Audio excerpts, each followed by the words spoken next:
Hey guys, I wanted to create a little video on the absolute worst advice for diabetics. Okay, here it is.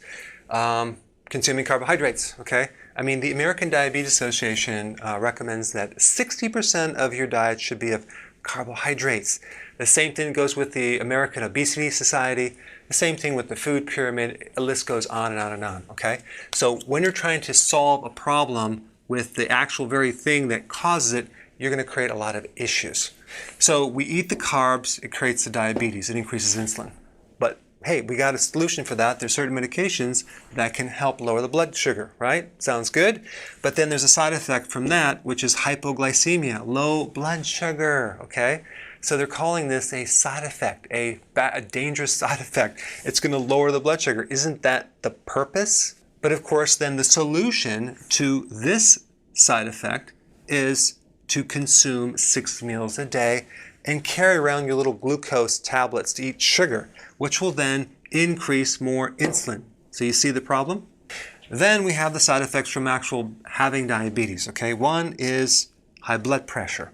So then we have a solution for that. Decrease the salt in the diet. Did you realize that when you have low salt in the diet, that actually can cause and trigger insulin resistance and make it worse? Wow. And then you're put on a diuretic, which one of the side effects is insulin resistance. So then it feeds this problem. So we have this very complex web of trying to solve this problem, creating another solution, which then feeds this. High cholesterol is another side effect from having diabetes because of the high insulin and high blood sugars, right? Well, we have a solution for that, and it's called statins. Did you know that one of the side effects, the big side effects from statins, is insulin resistance? It creates more insulin. And then we get a low-fat diet.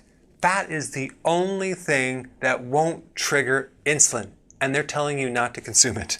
Low-fat proteins will have a greater impact on insulin than fattier proteins. And let's not forget the healthy whole grains, which, by the way, is higher on the glycemic index than actual sugar.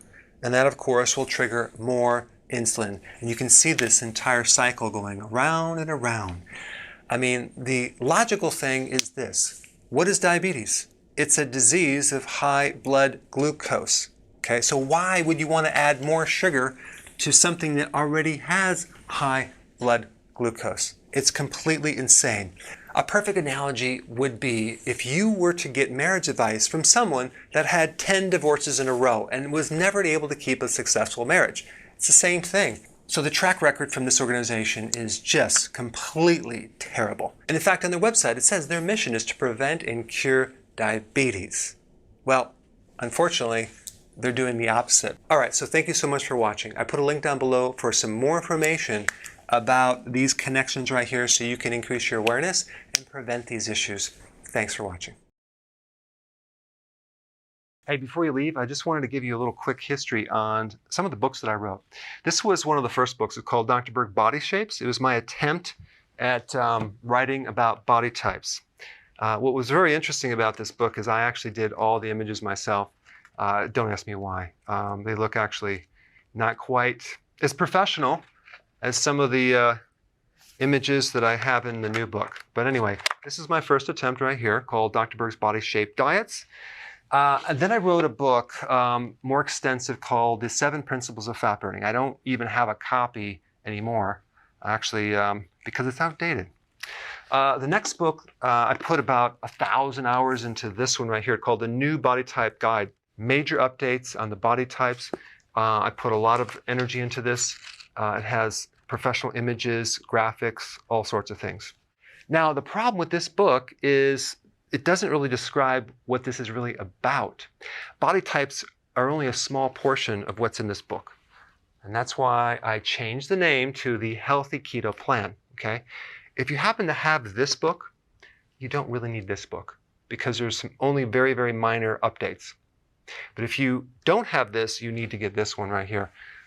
This book goes into every single detail that you would ever want to know about.